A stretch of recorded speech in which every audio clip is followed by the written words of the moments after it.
دي اقوى سمكه في البحر واشرس سمكه، اسمها الوحش او القرش. بصوا اسنانها عامله ازاي، دي اشرس سمكه.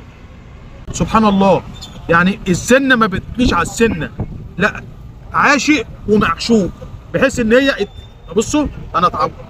بصوا وسبحان الله السنان ديت بتتغير، تتكسر وتتغير.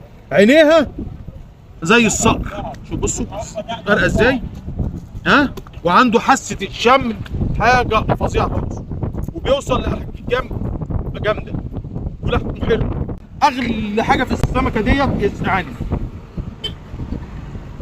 الزعانف ان شاء الله تابعوني، كل حاجه جديده هنزلها لكم اول باول. ما تنسوش الصلاه على النبي، الصلاه على النبي يا مكسبي. والسلام عليكم ورحمه الله وبركاته.